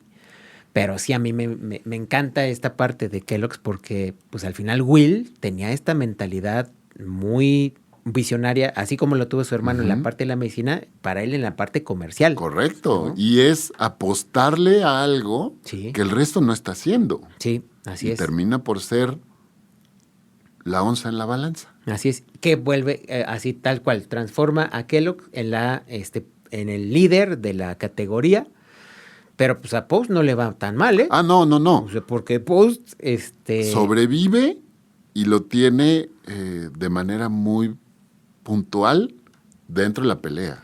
Que ahí, aquí no se habla mucho de eso y ojalá hablemos mucho más. Quien vive esta parte moderna y quien guía es la hija de Post, porque Charles muere en 1914 más o menos, y ella se queda a cargo, es la única hija. Y entonces además muy inteligente porque muere hasta 1973 y logra hacer de Post la marca importante en México y es más, que en Estados Unidos. Y además hace compras estratégicas. Ajá. Post compra a Yellow, la marca hegemónica de gelatinas, y compra a Hellmann's, la marca hegemónica de, al menos en Estados Unidos, de mayonesa, que luego lo transforma en General Foods. ¿Okay? Y luego General Foods es vendida a Philip Morris, pero esa es otra historia. Duelos históricos de marcas en la industria de los cereales. Kellogg's versus Post versus General Mills. Grandes batallas por el desayuno. O sea, se pelean por ese primer alimento que consumimos después de dormir. Así es. Marcas y estrategias. Ya las mencionamos. Fruit Loops, Choco Crispies, Zucaritas, Honey Bunches of Oats. Éxitos y fracasos que están ahí. Con este duro golpe que al menos en México sufrieron, ¿no? Fruit Loops con Iván el Tucán, Choco Crispies con Melvin, Zucaritas con el entrañable Tigre Toño, sí. Que son personajes que fueron creados algunos por Leo Burnett allá por 1930 y tantos. Sí. ¿No? Y que durante años nos estuvieron acompañando. Digo esto a colación de justamente el cambio en la legislación en México que prohíbe la utilización de estos personajes con esta intención, de nuevo, buena, de evitar la obesidad infantil, pero yo siempre criticaré, estamos hablando fuera del aire de ello, pues no legisles prohibiendo de entrada, y menos con una cosa tan estúpida. No necesitas decirle a la gente que no puede comer. Necesitas enseñarle qué sí debe comer y luego qué tiene que hacer con las calorías que ingiere. Así es, exacto, sí. ¿No? Sí, sí. Y entonces nos vamos por la fácil, dicen nuestros legisladores, y prohibimos la venta de comida chatarra en las escuelas y la aparición o la permanencia de estos personajes en las cajas de cereal. Así es. Digo, al final, son temas, es ver el tema, como lo dices, es por las fáciles respuestas, pero también, pues, digamos que démosle el beneficio de la duda que están, de alguna manera, tratando de hacer algo por revertir el no honroso primer lugar que tenemos en obesidad infantil, ¿no? Desafortunadamente, ¿no? Se prohibieron las mascotas, ya llevamos varios años, y los índices de obesidad no han cambiado. Entonces claramente no era ese el problema. Exacto, no es directamente proporcional el asunto, ¿no? El asunto se tiene que resolver desde varios frentes, ¿no? No nada más con esperando a que no sean atractivos los productos para los niños, ¿no? Exacto. Porque eso es lo que trataba de hacerse, que no fueran atractivos para los niños usando personajes que conectaran con ellos emocionalmente, ¿no? Sí, a ver, digo, en México no necesariamente desayunábamos cereal y jugo, ¿no? Porque la variedad gastronómica presente es y además inmensa. Son un lujo. Y además, exactamente, la verdad es que al mexicano promedio no le alcanza para comprar un cereal Kellogg's y tomarlo con leche de vaca. Así es, ¿no? Exactamente. Pero sí, está muy, muy interesante. ¿Existe el factor nostalgia? ¿O por qué seguimos comprando los mismos cereales que cuando éramos niños? Pues sí hay una conexión. Al final, al ser un ritual que aprendimos desde niños, pues sí hay cierta remembranza, ¿no? Uh-huh. O sea, yo al día de hoy, ¿cuál es mi adaptación para seguir comiendo cereal y que sea la parte saludable? Pues yo me preparo avena con agua, ¿no? La pongo a remojar una noche antes, y ya, porque así se alista la avena. No la cuezo porque sabe horrible cocida, pero la otra manera es dejarla remojando en agua. Correcto. Durante más de 7 horas. Entonces, mi primer alimento del día es mi plato de avena remojada con agua y con guayaba. ¿Por qué? Porque si no, yo seguiría al menos comprando All Brand o el extra, que es el extra que trae arándanos y correcto. nueces. Seguiría comiendo ese. Pero como sé que no trae nada de nutrición. Sí, porque además hace unos años Kellogg's tomó la decisión Uh-huh. de eliminar estas adiciones, Uh-huh. ¿no? Antes, durante nuestra infancia, Uh-huh. te decían, es que los cereales de Kellogg's vienen adicionados con 11 vitaminas C y hierro. Y le quitaron esto. Sí, sí. ¿No? Sí, sí. En una decisión de disminución de costos, Uh-huh. pero también entendiendo que a lo mejor ya el consumidor no perseguía esa razón. Así es, ¿no? Así es. Entonces, en términos de la pregunta que hacías, ¿es un tema de nostalgia? En tu caso, ¿no? En mi caso no, pero es un tema de inercia. Yo Uh-huh. creo que para muchos es un tema de inercia. Puede ser, fíjate. Por ejemplo, ¿tú cómo dejaste de comer cereal, en qué momento? A ver, me preguntaba mi mujer, ¿no? ¿Cuál era tu cereal de Kellogg's favorito? Y para mí eran los Corn Pops, Okay. ¿no? Maíz inflado, Uh-huh, uh-huh. azucarado. Azúcar mega. Muy azucarado. Me gustaba mucho y Uh-huh. sí fui de estos que... ¿Qué le echas primero, el cereal o la leche? ¿No? Sí. Me lo cuestioné y todavía durante la universidad consumí mucho eso. Y luego me gustó mucho el Krusli cuando salió. Ajá. A mucha gente le pasó eso, sí. El Krusli básicamente eran hojuelas de arroz, Uh-huh. coco, avena, Uh-huh. miel Uh-huh. y pasitas, Ajá. ¿no? Era esta combinación que pues a mí me parecía muy atractiva, muy interesante en términos de sabor, pero también de consistencias diferentes en la boca. Ajá. Y me sucedió que Krusli salió del mercado, Uh-huh. ¿no? Entonces, por ahí tengo una anécdota personal muy padre. Cuando estaba estudiando, ¿no? Ya sabemos en dónde estudiamos ambos. Sí, sí. Pues no es una universidad particularmente cercana a alguna religión, Ajá.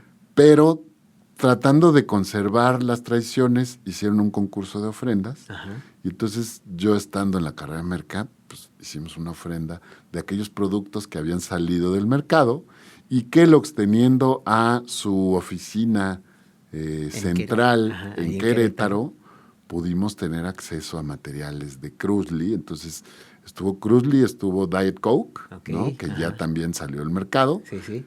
Y pues algunos otros productos emblemáticos de los cuales no pudimos conseguir, porque también en ese momento había una oficina importante de FEMSA en Querétaro. Ajá. Y entonces pudimos poner la ofrenda con una caja de Krusli y una Diet Coke, que en ese momento no era fácil de conseguir. Así sí. ¿No? Pero sí, ahora, la verdad es que ya, tengo mucho tiempo de no consumir cereales. Yo hoy soy fanático, mi mujer no lo es tanto, del arroz, ¿no? Me preparo mi arroz de 5 minutos. Ajá. Y sea lo que sea que coma, Ajá. casi siempre me tomo mi taza de arroz cocido, ¿no? Entonces digo, ahí está.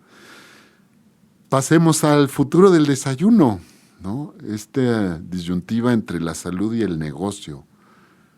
¿Tú qué ves? ¿Hay un declive del cereal y un auge del desayuno proteico? Hay un auge por el tema, y a mí me llama la atención que son varios podcasts que hablan como de los mismos temas, ¿no? Porque suenan muy interesantes. Este tema de la microbiota, ¿no? Y que el sistema digestivo es un segundo cerebro. Entonces, la gente está muy volcada hacia qué alimentos... Comer mejor. Exacto. pero además, ¿qué alimentos? No solo comer mejor, sino que te ayudan a tener tu salud intestinal a partir de la microbiota que esté bien. Que esté bien. Y sí hay una tendencia, siento yo, a los suplementos de proteína y se está haciendo muy famoso el tema de la creatina, ¿no? Que es al final una proteína. Y había otro. El colágeno, ¿no? Entonces sí hay una tendencia marcada por, digamos que por los mismos vocales, y que además hay gente que ha leído a esos vocales, ¿no? Es decir, los que investigaron y demás, y que están haciendo más eco de lo mismo. Exacto. ¿No? Entonces, el desayuno sí se ha vuelto, siento yo, más proteico, pero además también las alternativas basadas en vegetales me parece que han ido en incremento, ¿no? Es decir, en México es famoso el jugo verde. Correcto. ¿No? Sí, yo justo eso te iba a decir. También veo como estas tendencias interesantes. Primero de los shakes, ¿no? O los shakies, no sé cómo les llamen. Los batidos. Los batidos, exactamente. A partir de tener tu Nutribullet en casa, ¿no? Y poderle meter lo que consideres y hacerle un batido y tomártelo. Ajá. Pues yo en mis tiempos mi mamá nos hacía licuados, Así ¿no? es, sí. Leche, huevo crudo y plátano. Ajá. Y a lo mejor a veces le ponía avena o algo para darle una consistencia adicional. Para nosotros era chocomilk, leche y huevo. Y échatelo. Y échatelo, ¿no? Y a mí no me iba muy bien, ¿no? Con la digestión del huevo crudo. Ya después, sin huevo, la verdad es que lo procesaba muy bien. ¿Y qué opinas de los ayunos intermitentes, no? También ahora están, por lo menos en mis círculos, muy cercanos. Sí, están muy de moda, pero también ya empezaron a encontrar que no todos los metabolismos son para ayunos. Exactamente. Pero sí de pronto se siente que es algo que debes estar haciendo, pero también ya se empieza a encontrar en estos podcasts, ¿no? Que, por ejemplo, Marco Antonio Regil, que era como promotor del tema es vegetariano y cosas por el estilo, aplicó el ayuno intermitente y pues, ¿qué crees? Que casi nos muere. Casi se nos va. Y entonces le dijo su médico, güey, pues tu metabolismo y tu historia. Además, exacto. Tu historia gastrointestinal no es para que andes haciendo tus ayunos intermitentes. Exacto. Pero sí todavía está fuerte esta moda del tema del ayuno intermitente. A ver, la respuesta de Kellogg's a algunos de estos cambios: reducción de azúcar en sus productos, proteínas añadidas y alianzas con influencers. ¿Qué te han parecido? ¿Crees que va por ahí? Pues mira, yo pues ya desde hace varios años, yo creo que más de 10 años, pues Kellogg's ya no está en mi radar.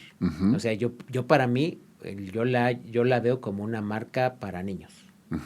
O sea, para mí Kellogg's... Casi en exclusiva, ¿no? Casi en Además exclusiva. tenía este binomio interesante porque le hablaba a las mamás con lo que aparentemente las mamás querían escuchar, es decir, las 11 vitaminas y hierro, es un producto saludable, todo. Y desayuno práctico. Exacto. Y le hablaban a los niños a través de estos personajes diciéndoles, vengan. Exactamente, ¿no? así es, sí. Está muy, muy interesante. No tengo respuesta hoy, pero... ¿Les veo futuro? Yo no sé. Yo la verdad creo que no. Más conociendo a las nuevas mamás millennials, porque ahorita ya consideremos que las mamás son millennials y que los millennials traen, si ya fue con los exennials, que es nuestra generación, la tuya y la mía, ya traíamos como esta conciencia del entorno, lo natural, lo orgánico, la sustentabilidad. Con los millennials se detonan aún más y son mucho más conscientes como consumidores. Exacto. Es decir, ya son más selectivos con lo que consumen, y las mamás son más selectivas con lo que le dan a los niños. Y los centennials ni se diga, ¿no? Así o sea, es. viene muy bien. Sí. ¿Cuál es el futuro en la industria de los cereales? Algunos datos: el mercado de los cereales para el desayuno sigue creciendo y se espera que lo siga haciendo en los próximos años debido a la creciente conciencia en la salud y la demanda de las comidas rápidas y nutritivas. Se proyecta que el mercado mundial de cereales para el desayuno crezca de 49.07 mil millones de dólares en 2025 a 72.19 mil millones de dólares en 2033. Sí, tú lo ves. En 8 años, por lo menos es lo que proyecta aquí. Déjame te digo la fuente. Pero a ver, ahí vámonos mucho a lo que... Tradesresearch.com. Ahí depende también en qué mercado hayan hecho el análisis, ¿no? Claro, esto es mercado norteamericano, básicamente. Entonces, en ese sentido, vámonos mucho a lo que sucede en México, ¿no? Que es aquí lo que nos compete y lo que conocemos. Aplicando nuestras habilidades de análisis, ¿no? Que al final a eso nos dedicamos, a encontrar datos y encontrar las conexiones. ¿Tú crees que en México sí exista un mercado creciente de los cereales industrializados? Para como ves, hablando de lo que ves y observas a tu alrededor. No lo creo, ¿no? Categóricamente me veo obligado a decirlo así. Veo todavía algunas casas de amigos cercanos con niños pequeños caer en lo que implica en términos prácticos. En la inercia, ¿no? El poder tener una opción rápida y práctica para desayunar, que es, te sirvo el cereal, le ponemos leche.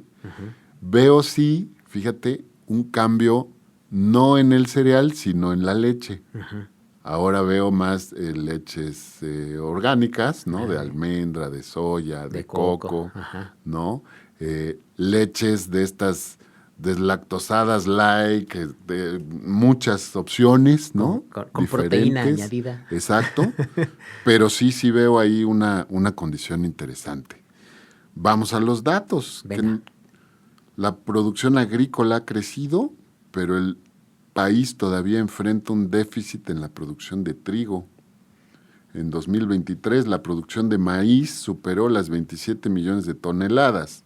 Sin embargo, pues hay que verlo con algunos matices. El sector agrícola mexicano tuvo un valor de producción de más de 900 mil millones de pesos mexicanos a finales de 2023 y la superficie de cultivo cosechada aumentó de 2022, alcanzando, a partir de 2022, alcanzando las 18.383 mil hectáreas. Okay. México se posiciona en el top 5 global de importaciones de cereales, es decir, consumimos más de lo que producimos. En 2023, el maíz fue el cereal que más se exportó desde México, alcanzando una cifra de 73.836 millones de dólares estadounidenses en facturación. Y en segundo lugar está el trigo, con un lejano 47 mil millones de dólares de facturación. Y como decía yo al principio, pues México enfrenta un déficit en la producción de trigo porque no tenemos agua suficiente. El trigo requiere de mucha agua y el país requiere de 8 a 9 millones de toneladas anuales de este cereal para satisfacer las necesidades de la población. Todo esto con datos del gobierno mexicano. Me acabo de encontrar unos datos de la Alianza por la Salud Alimentaria y dice Ciudad de México 21 de agosto de 2017, para poder tener contexto del año, es decir, prepandemia. El 58% de las calorías que consumimos proviene de alimentos y bebidas empaquetados, uno de ellos son los cereales de caja que se comen principalmente en el desayuno. Entre la población infantil mexicana se estima que el 7% de los niños lo consumen diario y de acuerdo a la encuesta nacional de salud y nutrición, casi la mitad de los niños menores de 2 años lo consumieron el día anterior a la aplicación de esta encuesta. Un estudio realizado por el Instituto Nacional de Salud Pública y de la Escuela de Higiene y Medicina de Londres encontró que 371 cereales de cajas analizados, el 69% se categoriza como menos saludables. Entonces, en esta perspectiva de hacia el futuro, ¿para dónde van los cereales? Yo creo, a mí me parece que va como en lento declive, pero sí va en declive, me parece. Fíjate que yo no había tomado en cuenta esta condición de el agua, ¿no? Tenemos una crisis hídrica en México. De pronto nuestras presas se secan muy, muy rápido. Compartimos una... pues sí, una barrera geográfica muy interesante entre México y Estados Unidos, que es el río que nosotros le llamamos Bravo, ¿no? Que ellos no le llaman Bravo. El Rio Grande River. Exactamente, y que además viene de las Rocallosas, y en el traslado, pues muchas empresas, muchas ciudades toman agua de ahí. Y entonces cuando ya llega a tocar el territorio mexicano, llega un chorrito. Ya no hay tanta agua, ¿no? Entonces, pues ya desde ahí. Y luego, pues también nosotros hemos hecho nuestra parte deforestando grandes extensiones de terreno, lo que provoca que haya menos lluvias. ¿Qué ha salvado a México?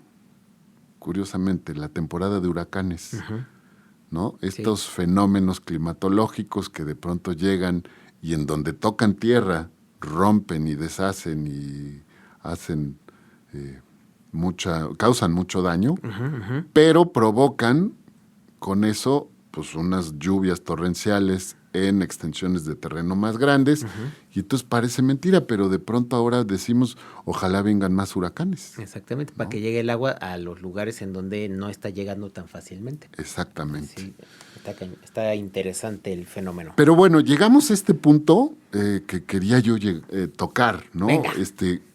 Nuestra estructura hablaba muy bien de lo que habían hecho las empresas productoras de cereal, pero llegamos a esta disyuntiva. Mercadotecnia y responsabilidad. Los mitos rentables o las necesidades reales. ¿El marketing nos hizo desayunar cereal? ¿No? Bajo esta perspectiva, después de ver la historia de los hermanos Kellogg, la irrupción de no desde señor la Post. Perspectiva del que todo el mundo todavía tiene el marketing. ¿El marketing crea necesidades? No. Se adoptó el cereal como parte de toda una ola impulsada por temas de raza, por temas religiosos y por temas de una pandemia en Estados Unidos, que era el tema del estreñimiento. Entonces, lo que hizo el marketing es simplemente montarse bien en la ola y ponerle recursos. Cohetes, ponerle motor a eso que ya estaba sucediendo. Y luego, ¿qué opinas de esta pregunta? ¿Cuánto de lo que desayunamos hoy es decisión propia y cuánto es publicidad bien ejecutada? Pues al final es publicidad bien ejecutada. Hoy tú ya te preguntaste y modificaste. Yo estoy también en camino de, ¿no? Ahora consumo más fruta, por ejemplo, ¿no? Además por las restricciones que tengo. Sí. Y de pronto, pues sí, empiezas a cuestionar y dices, pues no necesito. Sí, es tal cual, pregúntense, ¿de dónde viene el hecho de que desayunemos leche y huevo? Exacto. ¿Por qué tenemos que desayunar huevo? ¿Quién dijo y de dónde venimos? ¿De dónde viene el tema del huevo? Y van a encontrar que de pronto fue un tema regresamos con nuestro cuate y amigo, Hubert Bernays, que estaba buscando ayudar e impulsar ciertas industrias y empresas. Y ojo, a ver, pues tenemos una industria productora de huevo muy cercana aquí en la ciudad de Tehuacán, en el estado de Puebla, que produce gran cantidad de huevo a nivel nacional y de pollo, ¿no? Entonces, claro, habrá que empezar a ver. Yo, la verdad, me divierto mucho y me encanta de pronto ir a desayunar unas quesadillas, ¿no? Unos tacos de canasta, ¿no? Que a lo mejor tienen mucha grasa, pero que no deja de ser cereal, un cereal endémico que pues modificamos para consumir de diferentes maneras, pero sigue siendo cereal. Sigue siendo cereal, o sea, no importa si son chilaquiles, enchiladas, garnachas, tlacoyos, gorditas, ¿no? Hay una variedad inmensa, algunas más menos complicadas, iba a decir más sanas, pero no menos complicadas. Caemos también en la ética y la alimentación, el dilema de las marcas que nos han acompañado.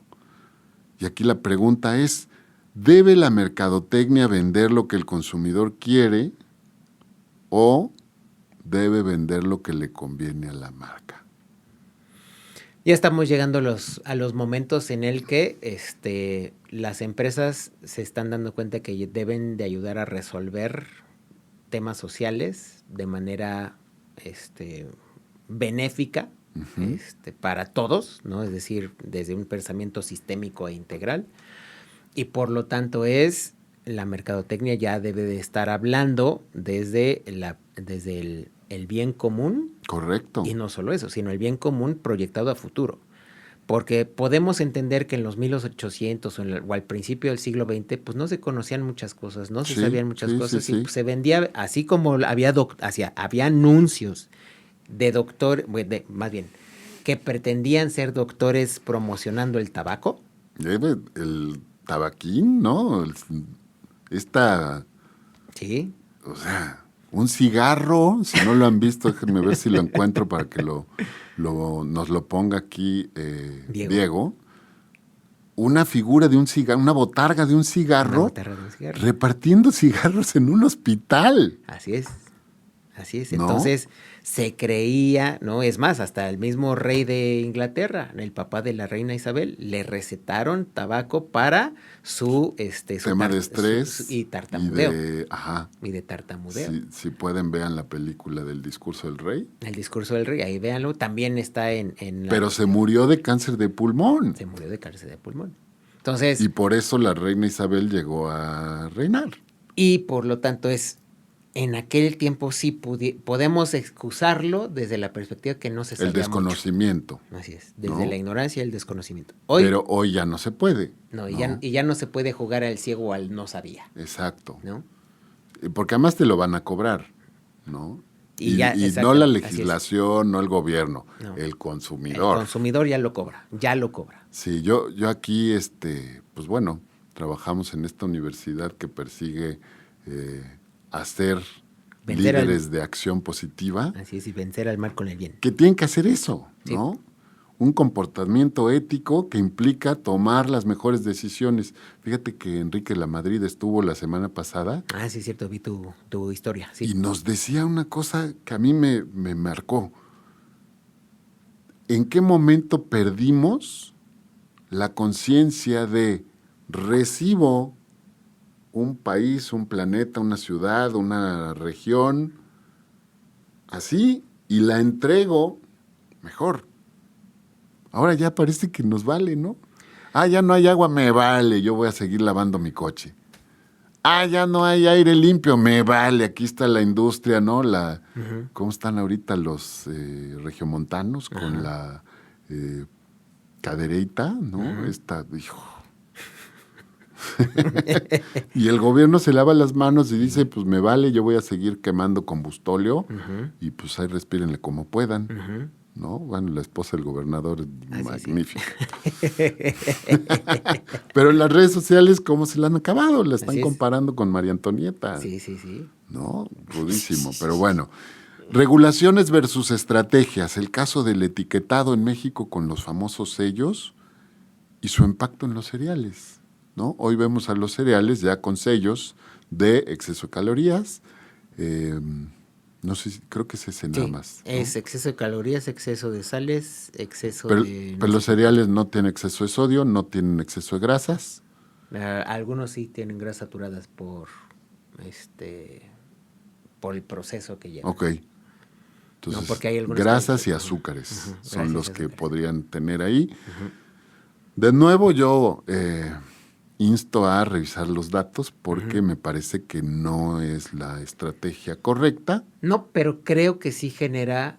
conciencia por lo menos. O sea, en ese sentido de, está el sello y entonces... ya sabes tú qué estás consumiendo. Exactamente. Así es, lo estoy comprando con conciencia. Por ejemplo, yo cuando agarro unos pingüinos, ¿no? Que no los agarro frecuentemente, trato de que sea uno al mes al menos. Pero al menos, o sea, sé que ahí está la etiqueta y sé que no puedo hacer el ojo ciego. No me di cuenta. Exactamente. Entonces creo que tiene ese objetivo. Exacto. Al menos que lo tengas ahí enfrente en tu carota, ¿no? Y que digas, bueno, lo estoy comprando con conciencia de que ahí está el sello. Exacto. ¿No? Sí, ojalá todos seamos ese tipo de consumidor que hagamos conciencia en todos los sentidos, ¿no? ¿Puede el marketing ayudar a construir mejores hábitos? Sí, Por supuesto. Si ayudó a crear los rituales y hábitos que hoy tenemos, por supuesto que ella puede ayudarnos a crear y generar los hábitos que necesitamos como raza, como especie y como planeta, creo yo. Sí, por ejemplo, bueno, Kellogg's es una marca que ha intentado vender productos con menos azúcar, lo cual pues obviamente se agradece. Uh-huh. Pero al final, claro, hay un marketing nutricional que utiliza tecnología para mejorar calidad y criterios saludables de los comestibles, uh-huh. lo que permite que los consumidores tomen mejores decisiones basadas en los beneficios para su salud. Sí. Lo que siento que hace falta desde la perspectiva del marketing es que aquellos que tienen productos que realmente producen el bien para y mejoran la vida de las personas, tengan mejores condiciones, ¿no? Estén más abiertos a campañas. A eso me refiero, o sea, de pronto que a lo mejor el gobierno o los medios le den posibilidad de mejor visualización. Pues, no sé si el gobierno, pero al menos ellos por sí mismos es al menos aprender de publicidad. Sí, a ver, aprender en de este publicidad. podcast pues hablamos de justo eso. Oye, si tienes un producto serio que produce beneficios a la salud, pues acércate porque podrías estar haciendo cosas mucho mejores, ¿no? Por lo tanto, acércate a un área, acércate a una agencia creativa que pueda ayudarte a comunicar. O a un consultor, a un estratega, uh-huh. ¿no? A lo mejor ya la agencia creativa es el último paso, uh-huh. pero alguien que te ayude a estructurar mejor tu estrategia uh-huh. para competir de tú a tú. Pues porque si tu producto o servicio es de valor para mejorar la vida de las personas o mejorar la vida de nuestro planeta, por lo tanto, pues aprovecha lo que ya aprendimos de estrategias de promoción, ¿no? Para que pues pueda llegar a la gente. No te puedes quedar sentado cruzados de brazos, es que pues no se vende mi producto. Pues no lo estás vendiendo, compadre o comadre, ¿no? Necesitas aprender de estrategias, de lo que se ha hecho bien para que tú puedas aprovecharlo si es que tu producto y tu servicio mejora la vida de las personas. Estaba leyendo una nota, pero me voy a quedar ahí perdido y no es la intención. ¿Qué pasaría si la publicidad de cereales estuviera enfocada en la nutrición real? Pues que lo que ya hubiera cerrado. Pues todas, ¿no? En realidad. Sí, todas las empresas de cereales empaquetados, me gustó como lo decía el artículo de esta fuente. Pues sí, hasta luego, bye. En el momento, por ejemplo, en el que yo empecé a consumir avena, ¿no? Como la consumo, uh-huh. Pues de pronto dije, ¿y yo por qué consumía Cheerios? ¿No? Claro. O sea, tal cual me dije. Que ha basado su estrategia justo en decir que es de avena, que tiene un gran contenido de avena y que uh-huh. por lo tanto ayuda a las cuestiones cardiovasculares y demás. Entonces, cuando yo rompí la barrera de pues lo único que necesitas para consumir avena es dejarla remojando 8 horas la noche anterior, uh-huh. Es decir, pones tu platito, ¿no? Y te vas a dormir. Cuando yo rompí esa barrera dije, ¿y yo por qué consumía Cheerios? O sea, pensando en que estaba consumiendo... Espero que tu avena no sea Quaker. No. Es precisamente de las de tiendas de productos. Granel, de productos a granel. Entonces, tal cual, ¿no? Y dije, pues sí es cierto. Yo alguna vez consumí estos sobrecitos de Quaker, uh-huh. ¿no? Que pues, lo echabas en el plato, le ponías un poco de leche, 2 minutos al microondas uh-huh. y ya quedaba, ¿no?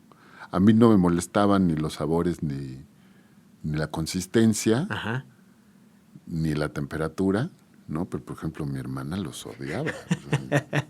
Los odiaba. A mí, y hoy que ya aprendí a cómo consumir avena, es más, estas tiendas de a granel te venden la avena tostada y uh-huh. ya está lista, es decir, ya rompió estos elementos para que salgan todos los nutrientes, porque por eso la deja remojando, para que se rompan ciertas moléculas y salgan los nutrientes. Entonces, si ya la tienes tostada, ya la puedes comprar tostada, ¿y qué crees? pues ya le puedes echar tu leche de coco caliente. Correcto. Y es más, hasta sabe más rico cortarle la manzana, porque mucha gente la compraba fruta, exacto. Y se la corta, y te la echas y deliciosa. Exacto. Entonces, opciones hay. Opciones hay. Yo creo que esa es una gran enseñanza. Es decir, no, antes a lo mejor no sabías dónde conseguir o no tenías la idea clara de cuál puede ser un cereal que puedo consumir. O cuál es la opción sana de todo esto. Exacto. ¿No? Como te decía, a mí ya me parece, o sea, si tal cual me volteé a ver a mí mismo, y yo ¿por qué compraba Cheerios si es tan sencillo y tan fácil consumir avena, que sí es el elemento base y sano, ¿no? O sea, dije, si se me hace loco. Entonces, ante tu pregunta de la mercadotecnia, ¿puede hacer algo por las empresas de cereales industriales hoy? No. Sí, es categórico, ¿no? Es categórico. Pero sí puede de pronto ayudar la mercadotecnia a tener una población mejor alimentada, no prohibiendo mascotas, no prohibiendo la venta de comida chatarra, sino promocionando lo que sí vale la pena. Lo que sí merece ser promocionado, digámoslo así.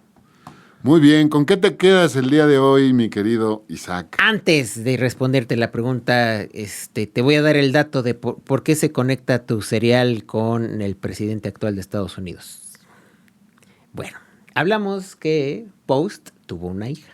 Ajá. Ella se hizo cargo de la empresa y por supuesto se volvió multimillonaria, ¿no? Bueno, entonces esta señora en algún momento empezó a hacer mansiones alrededor de Estados Unidos. Tuvo en New Jersey, tuvo en Washington, D.C., que fue donde vivió la última parte de su vida, e hizo una mansioncita en Florida. Esa mansioncita... Nos faltaba eso, claro. ¿Cómo crees que se llama? Cuéntanos, ilústranos. Esa mansioncita se llama Mar-a-Lago. Esta señora fue la creadora de la residencia que hoy utiliza el actual presidente Donald Trump, y esa es la relación entre tu cereal del desayuno o entre el porque Post no existe aquí en México, pero esa es la relación entre los cereales y el actual presidente de Estados Unidos. Ella fue la que mandó construir esa Mar-a-Lago. Mar-a-Lago. ¿Pero el nombre ya se lo puso ella?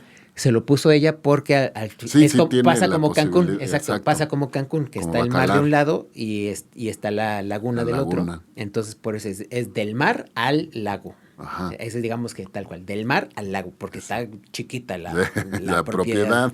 Entonces, por eso se llama Mar-a-Lago, porque es del mar al lago. Entonces, ella fue la que mandó construir, y es más, hasta la usó, porque además tenía mucha conexión con las esferas de poder. Entonces, tuvo tanto celebridades y resultó hasta residencia para recibir hasta la realeza de Europa. ¿Cómo lo ves? Esa es la relación. No comments, Your Honor. No, está cañón, sí. A ver. Está padre el dato. Sí, está padre. Pues a ver, este señor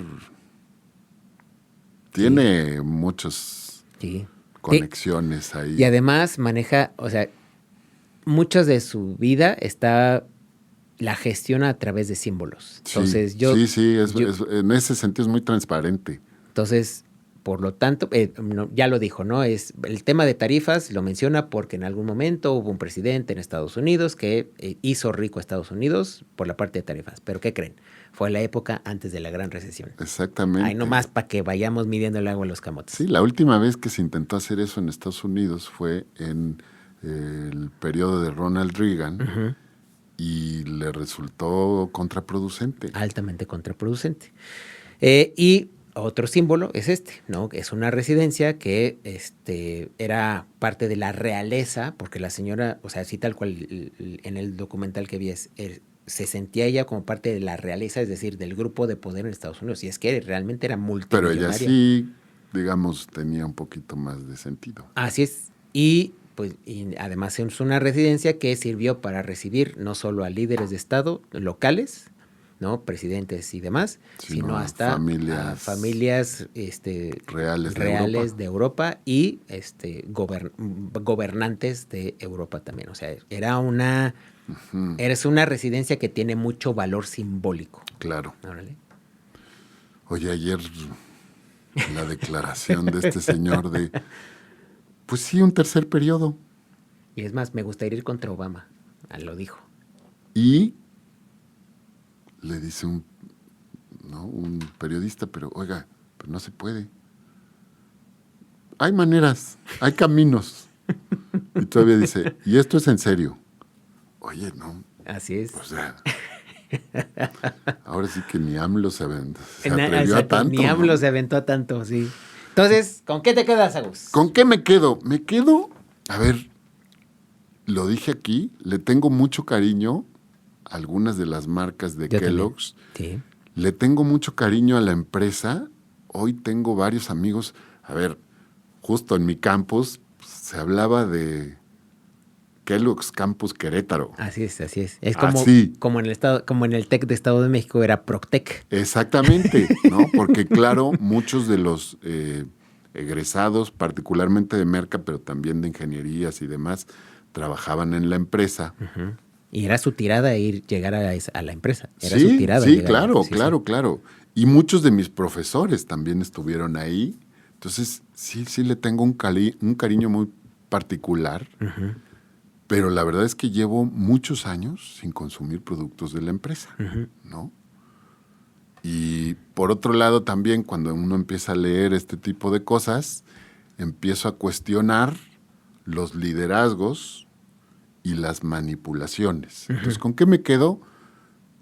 Con una invitación a ser más críticos como consumidores, uh-huh. a empezar a preguntar qué está pasando con las marcas que consumimos, a qué se han atrevido, uh-huh. ¿no?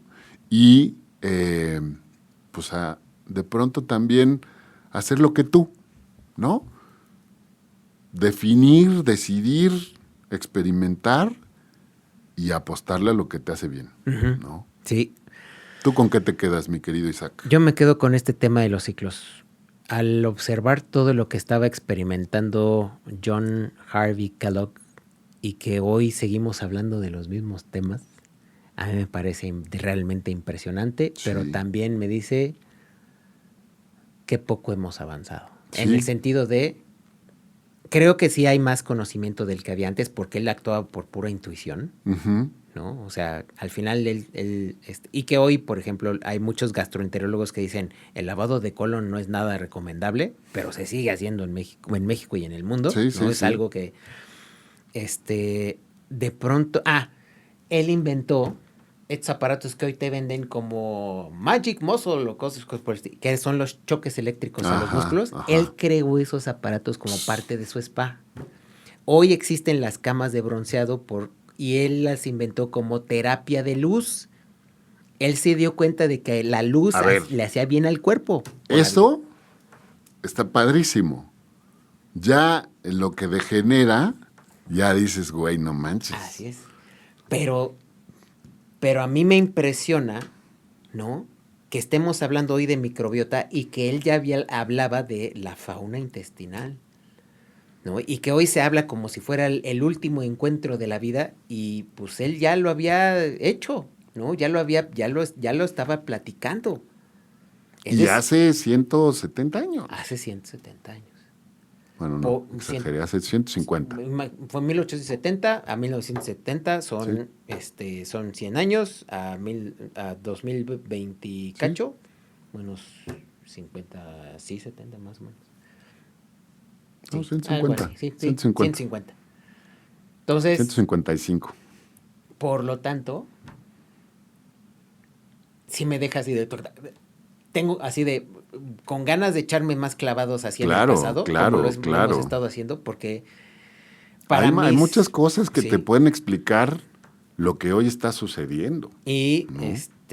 Y a entender también estos ciclos y demás de qué buscamos, por qué buscamos y en qué capítulo del asunto estamos. Exacto. ¿No? Entonces, sí me genera una curiosidad intelectual interesante. Con eso me quedo, con la curiosidad intelectual estimulada.